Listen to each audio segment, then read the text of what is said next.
Dari kawasan Sudirman 12 Padang, 92,4 FM RRI Padang, Ensiklopedia Budaya Keindonesiaan. Selamat sore lagi sahabat budaya, ketemu lagi sama Gus Pri di sore hari ini. Setelah kita tadi bergabung bersama Perempat Jakarta, kita kembali bersama Perempat RRI Padang.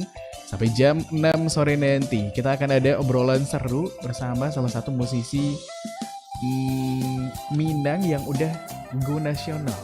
Kayak gitu gak sih sebutannya, atau nanti dia lebih nyamannya disebut labelnya sekarang sebagai musisi apa nih ya sahabat budaya? Kita tanya-tanya nanti. Kita bersama dalam Bincang Musisi Minang edisi tanggal 21 Februari tahun 2022 ya sahabat budaya. Siaran ini bisa kamu dengarkan di frekuensi 92,4 MHz buat kamu yang lagi ada di Kota Padang dan sekitarnya, atau di streaming kita juga bisa buat kamu yang lagi ada di luar Kota Padang atau nggak nyampe nih frekuensi kita ke sana ya, di RRI Play Go atau di rri.co.id. Buat yang lagi banyak kuota dan pengen nonton YouTube, nah kita juga lagi live streaming di channel YouTube kita di RRI Pro 4 Padang. Nah, di sore hari ini sahabat budaya, kalau di Bincang Musisi Minang pasti kita ngobrolnya sama musisi ya, karena itu kita sapa dulu. Ada Uda Yoginandas di Zoom kali ini. Selamat sore, Uda. Selamat sore Bang Sri. Iya. Gimana kabarnya Uda Yogi? Aku manggilnya Uda Yogi aja ya. Panggil Yogi aja. Oh Yogi aja, kenapa? Kenapa? Yes. Panggil Yogi aja kok. Oke kalau gitu. Yogi, gimana nih kabarnya Yogi? Alhamdulillah baik. Alhamdulillah sehat-sehat. Sehat Gimana Bang alhamdulillah. Sri? Aman di Padang? Ya gitulah, lagi PPKM level 3 juga nih Yogi. Oh, di Padang juga level 3 ya? Iya, baru beberapa hari ini, dan karena ini kan karena Omikron naik lagi, ya udah deh, gimana gitu. Kita berlapang dada aja. Berlapang dada Baik, aja. Dinaikin ke level 3. Yang penting sehat-sehat semua lah mudah-mudahan. Amin, amin.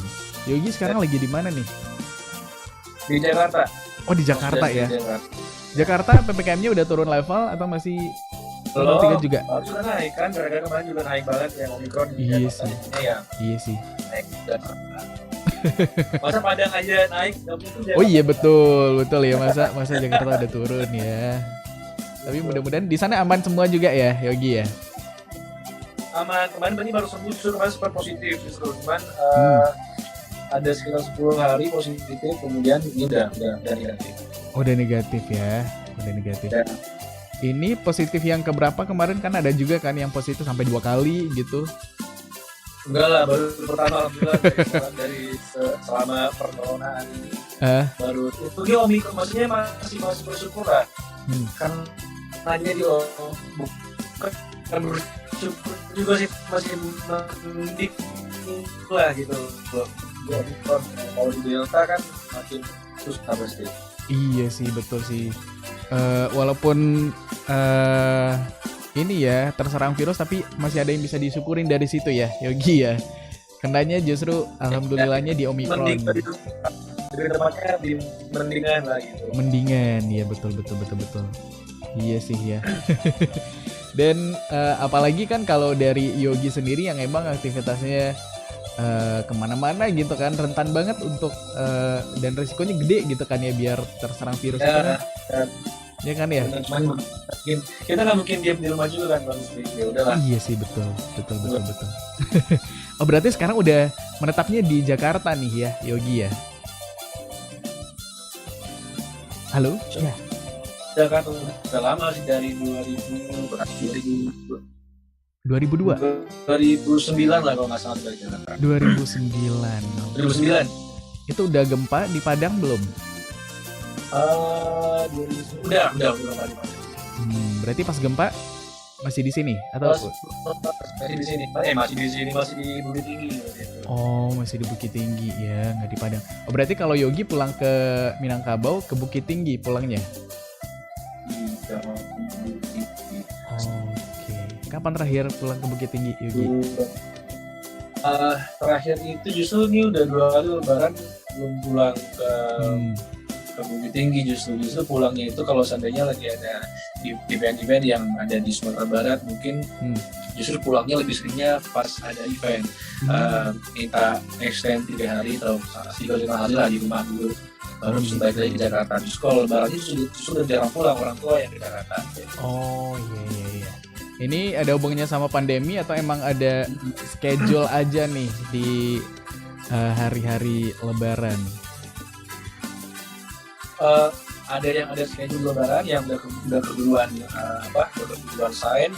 Ada juga yang kemarin memang karena pandemi ya. Nggak bisa pandemi yang kemarin ini. Nah, sebelumnya karena ada schedule. Iya. Tapi memang lebih enak lebaran di gimana? Emang lebih enak lebarannya di ini ya, Bukit Tinggi apa gimana? Lah, iya sih. Kan dulu ini nggak pas lebih berasa fight lebarannya lebih berasa dibanding di Jakarta. Di Jakarta kan nggak keluarga yang mau dikunjungi nggak banyak kayak gitu. Iya sih. Ini kan pasti semuanya keluarga kan. Iya betul. Lebih rame lah. Tradisinya juga kalau di Bukit Tinggi mungkin lebih bisa dijalankan gitu ya daripada di sana. Iya, benar. Paling habis sholat Id kita diam di rumah, udah selesai. Udah makan opor udah ya. Makan opor paling nonton. Iya. Tapi jadi ngobrolin lebaran padahal sekarang aja Ramadan belum ya. Ramadan bulan April. Nah, tahun ini rencananya pulang enggak, Yogi? Iya. Kayaknya lebaran tahun ini diusahakan pulang. Ada kesempatan pulang lah. Ada kesempatan pulang. Iya. Di Bukit Tinggi berarti di sana juga tuh Yogi dulu pernah mengawali karir sebagai seorang musisi cilik katanya dulu. Ya, benar. Jadi tuh dulu di Bukit Tinggi tuh yang pertama kali ya, maksudnya di umur 6 tahun itu udah ikut lomba-lomba nyanyi di Bukit Tinggi, ya lomba-lomba lagu Nina. Kalau kan masih nggak tahu kalau sekarang itu udah masih banyak atau enggak yang event-event lagu-lagu Nina kayak lomba-lomba gitu. Kalau dulu kan sering banget pasti ada gitu pasti. Oh ada dulu ya. Sering banget kalau Nina dulu. Gitu. Bukit Tinggi Padang gitu lah. Oke, berarti dari umur berapa nih kalau Yogi masih ingat pertama kali ikut lomba misalnya atau menampilkan kemampuan bernyanyinya di depan umum lah gitu? Itu kalau nggak salah dari umur 6 tahun itu udah mulai. SD, TK? Panggung udah mulai main panggung, udah mulai nyanyi, udah mulai lomba-lomba. Tapi yang bikin album yang untuk lagu Minang itu waktu itu umur 7 tahun kalau nggak salah. Ya beda tahun, cuma tahun udah langsung masuk ke album. Wow, itu gimana caranya? Prosesnya maksudnya secepat itu? Yang akhirnya ngajak Yogi rekaman juga waktu itu siapa? Atau emang inisiatif sendiri aja? Memang kalau dibilang prosesnya cepat ya lumayan cepat karena kan baru belajar nyanyi umur 6 tahun, habis itu memberanikan diri untuk naik panggung, lomba-lomba dan lain-lain. Di tahun berikutnya sudah ada produser yang mempercayai untuk diproduce album. Itu pertama kali yang produce adalah Tanaman Record. Ya Tanaman Record siapa yang waktu itu mungkin sampai sekarang masih yang nomor 1 Sumatera kalau nggak salah. Betul. Itu skop besarnya produksi daerah Sumatera. Iya. Nah, pada waktu itu memang kalau dibilang ada kenapa bisa kesana, memang kita cari jalan. Untuk Tamatus salah support dengan karir nyanyi. Jadi beliau yang bantu untuk mengarahkan gimana caranya bisa tembus ke industri waktu itu. Dan alhamdulillah Tanaman Record memang pertama kali perusahaan rekaman daerah yang mempercayai aku untuk bikin album. Langsung album juga, ya waktu itu ya. Ya lagu anak-anak kan waktu itu nggak ada lagu Minang anak-anak.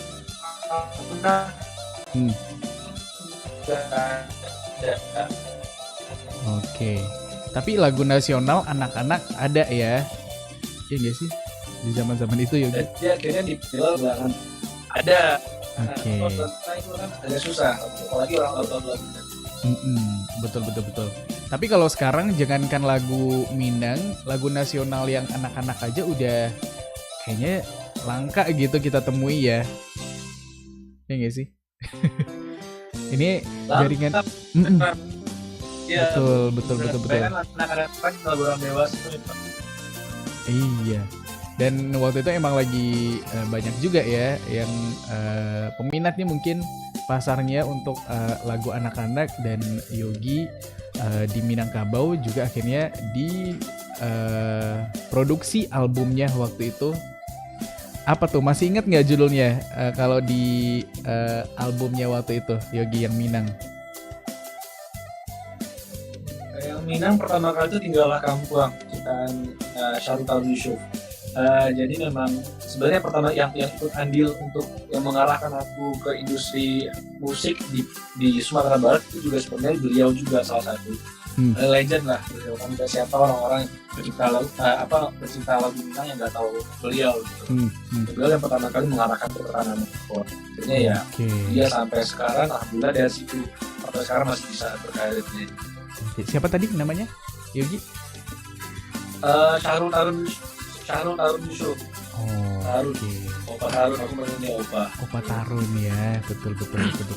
Dan ini didukung juga gitu, maksudnya dengan Yogi ada potensi, ada bakat di situ dengan support dari Mama, terus dari Opa Tarun gitu ya. Kalau gimana pun Mama mengusahakan untuk bisa tembus ke industri, kalau Yoginya nggak ada passion, nggak ada mau, nggak bisa. Iya, nggak bisa ya waktu itu ya. Karena ada juga kan ya zaman-zamannya anak-anak punya kemampuan tapi nggak mau gitu, dan nggak pede juga tampil di depan umum. Tapi kalau Yogi bisa dan mau waktu itu ya. Halo. Ya, dan mau dia. No wonder lah, itu juga mengalir lah darah itu gitu kan. Jadi tidak ada paksaan dari orang tua, kan ada juga zaman sekarang orang tuanya lebih tinggi, anaknya nggak mau sebenarnya. Betul. Tapi dari Yogi sendiri tadi agak nge-lag, berarti ini ya sifat turunan dari orang tua, berarti suka tampil di depan umum. Ya. Oke, siapa? Dari Mama? Ya. Papa? Karena memang anggota keluarga itu bisa nyanyi dari Mama, keluarga Mama. Oke, dari darah seninya menurun dari Mama lah gitu ya. Iya. Terus Yogi sempat les nyanyi juga nggak dulu sih Yogi? Justru kalau les nyanyi kalau di Sumatera Barat enggak. Justru aku lebih belajar ini sebenarnya sama Mama aja. Oh, sama Mama. Lesnya itu cari vokal coach dan lain-lain itu justru setelah sampai di Jakarta. Jadi dari kuliah itu kan kuliahnya di sini di Bogor IPB. Jadi sambil kuliah nyari vokal coach yang berbagai vokal coach gitu loh. Jadi yang mana bisa aku ambil, yang mana kira-kira bisa cocok sama aku terapkan. Karena kan masing-masing vokal coach itu punya metode yang berbeda-beda gitu. Dan paling setelah KDI kemarin tahun 2015, nah itu kan juga digojok lagi di KDI, ada vokal coachnya juga gitu, ada Mbak Berta dan lain-lain. Nah setelah itu pun aku masih cari lagi guru vokal lain setelah dari KDI-nya, masih Indra Aziz dan lain-lain. Jadi memang harus tetap harus tetap berkembang. Nggak mungkin kalau seandainya penyanyi itu dia cuma bisa nyanyi tapi dia nggak terus yang namanya kayak pisau. Oke. Nggak tajam. Iya betul. Sifatnya lebih ke situ. Nggak tajam ya nanti kalau nggak diasah juga, biar lebih ini aja ya, biar lebih update juga pengetahuan musiknya dan semakin menambah variasi juga nanti gitu ya guys Yogi. Iya betul. Tapi dari seorang musisi cilik yang menyanyikan lagu Minang, akhirnya ngerilis lagu berbahasa Indonesia juga Yogi. Iya, sempat. Jadi setelah dari KDI tahun 2015 itu tidak mengeluarkan karya musik dulu. Jadi memang kebetulan lagi rezekinya waktu itu jadi TV host dulu, presenter musik, presenter olahraga dan lain-lain. Dan nyanyinya agak sedikit ke pending gara-gara lebih banyak kegiatannya sebagai TV host pada waktu itu. Cuma yang namanya kita naluri seorang penyanyi, kan aku ini penyanyi, jadi mungkin nggak keluarin karya, akhirnya keluarlah karya. Nah, jadi karena keluar karya pertama kali itu kan memang pengennya masih relate kompetisi yang aku ikuti gitu loh. Kalau saya tiba-tiba ujung-ujung kita bikin tiba-tiba banjir pop, sedangkan orang targetnya pop gitu. Dan kemudian pada saat berjalannya waktu kemudian dikontraklah pada sebuah label rekaman masuk ke Raymond waktu itu ke pihak Pitfall waktu itu yang ada di sana kalau dibantu oleh Mas Sigit Wardana Best Jam. Nah pada waktu itu mulailah itu diarahkan untuk back to basic, jadi kembali ke basic aku sebagai penyanyi pop. Dan memang sih kalau dibilang comfort zone itu adalah zona nyamanku sebagai penyanyi pop Indonesia sebenarnya. Ballet Indonesia, ini ballet lah, pop atau kayak mau upbeat atau itu lagu ballet perlu pop. Bukan dangdut sebenarnya. Cuman kan orang tahunya dari KDI dulu gitu. Iya betul. Dan kita sedikit pada waktu itu memang sedikit banyak omongan sok-sokan penyanyi pop padahal dari dangdut ada yang ngomong-ngomong gitu, di media sosial ada aja lah pokoknya orang. Ada aja gitu ya, netizen mah bebas. Jadi di label itu aku sempat mengeluarkan dua lagu pop waktu. Kemudian setelah dari label tersebut agak vakum untuk produksi single, balik lagi ke House lagi, dan sekarang alhamdulillah dipercaya untuk bikin lagi single berbahasa Minang lagi, lagu Minang lagi. Lagu Minang lagi ya. Dan kali ini aku sedikit appreciate, agak sedikit agak sedikit merasa tersanjung sebagai seorang daerah Minang. Artian ini labelku sekarang adalah label nasional yang tertarik untuk lagu Minang gitu. Kalau dibilang label nasional bukan nasional aja, ini juga internasional karena Sony Music ada perusahaan internasional kan. Kemudian dan kebetulan musik Indonesia punya inisiatif untuk kenapa sih kita nggak coba untuk bikin lagu Minang ini bisa lebih menarik lagi. Nah itulah goalsnya sekarang, karena kan yang kita seperti yang kita lihat sekarang seperti lagu-lagu Jawa, lagu-lagu teman-teman musik timur itu betul bisa mulai baik di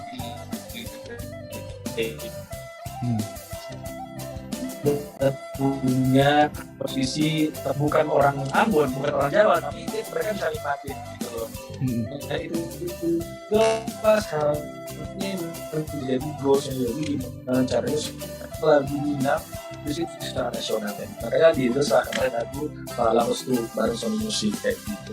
Tahalang Restu ya mulai menampilkan lagi potensi kedaerahannya yang dikemas tentunya dengan lebih baik juga. Tapi Yogi, sebelum kita bahas lebih lanjut juga tentang singlenya Tahalang Restu, nanti akan ada pembahasan lainnya juga. Kita dengerin dulu deh satu ini single Yogi yang baru rilis, Sahabat Budaya, judulnya Tahalang Restu. Nanti setelah ini kita akan kembali. Kita break dulu ya Yogi ya. Oke siap. Dan sahabat budaya, nanti kita akan kembali dalam bincang musisi Minang di sore hari ini.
Masih di Bincang Musisi Minang di sore hari ini sahabat budaya, dan kita masih ngobrol sama Yogi Nandes di sore hari ini. Yogi, kalau dulu emang basicnya sebagai penyanyi pop, tapi kenapa sempat ikutan kompetisi dangdut?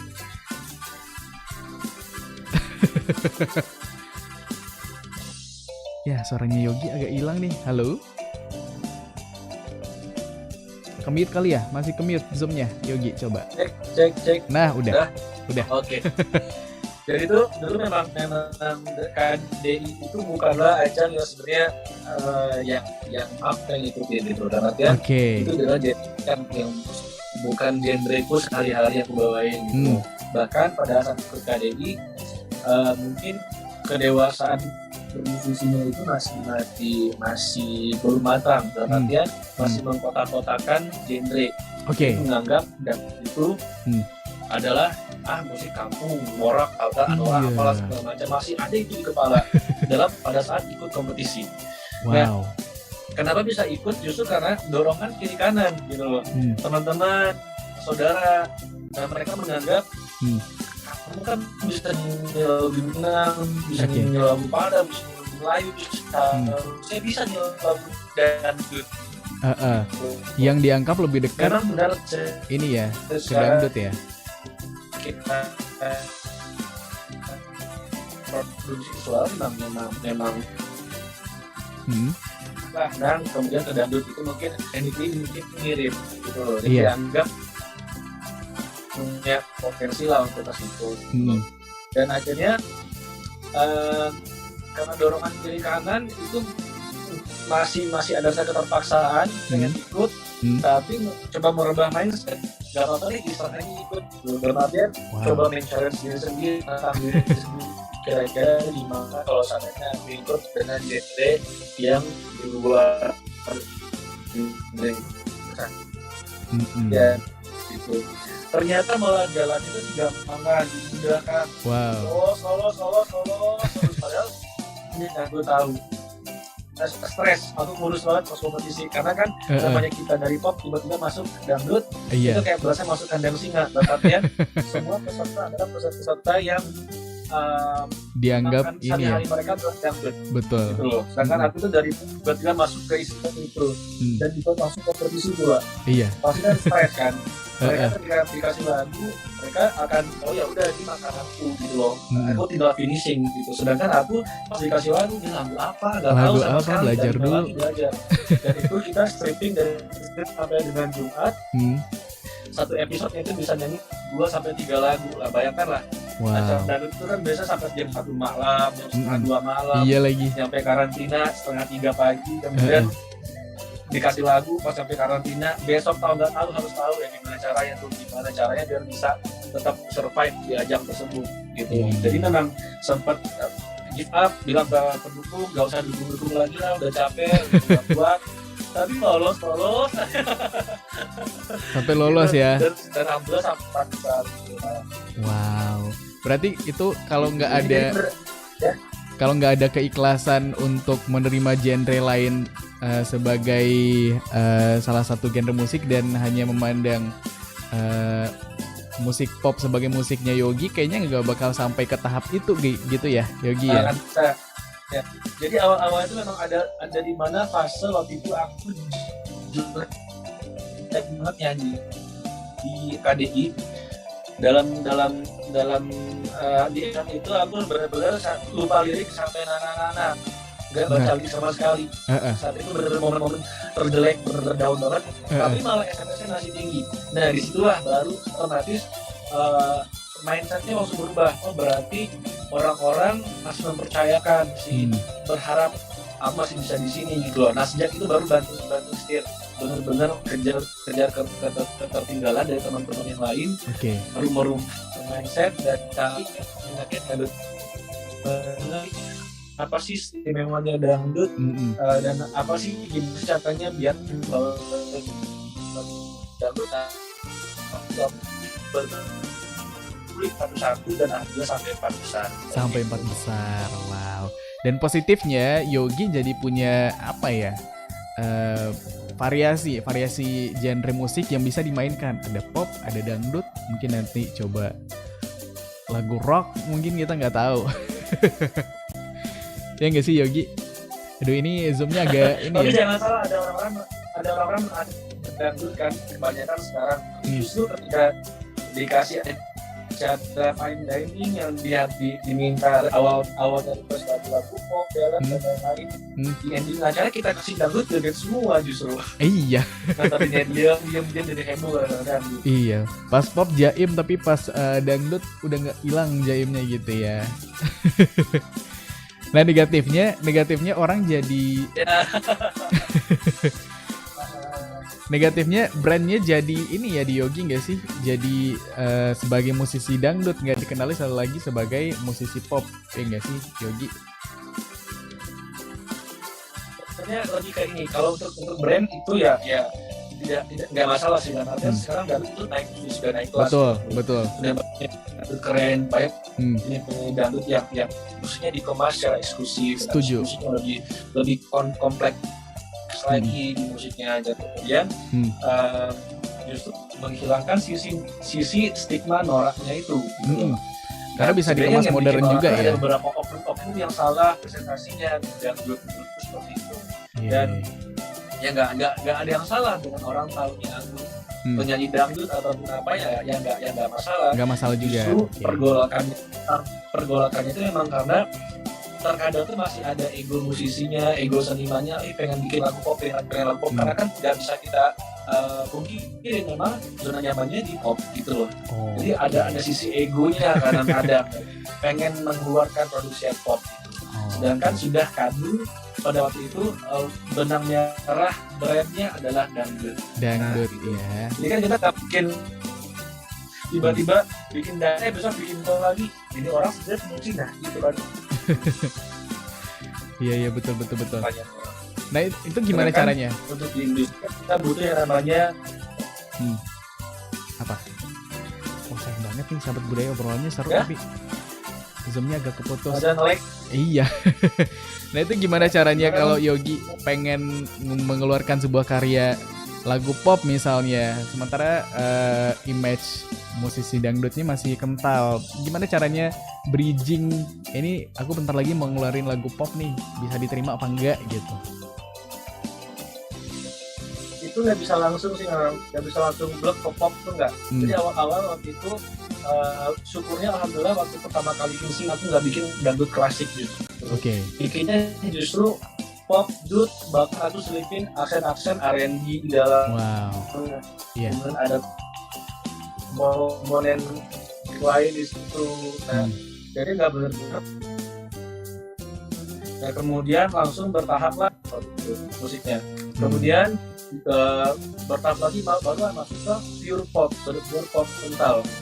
Nah, ya bertahap ya. Tapi yang namanya sekarang balik lagi justru lebih lagi at project lagu Minang ini. Nah, ini dia. Justru malah dalam aku ngerasa lebih senang sih gitu. Dalam arti gini, banyak hal yang bisa aku dapetin dengan satu gerakan gitu loh. Pertama, dari si musisinya ya benar lah. Karya yang dalam artian di sini musik Minang yang aku kemas, yang dikemas oleh tim. Ini kan bukan terlalu musik Minang yang permanen. Nanti cuma ada di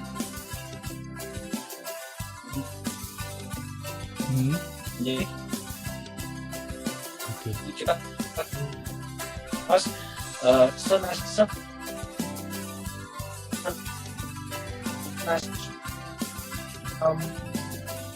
waduh sayang banget nih sahabat budaya, ini penjelasannya Yogi nggak bisa didengar jelas ya di sore hari ini. Kenapa tuh? Bisa memperkenalkan artis smart ya. Gimana Yogi, boleh diulang lagi, mungkin tadi agak masih nge-lag di zoomnya. Sekarang masih aman. Masih dikit.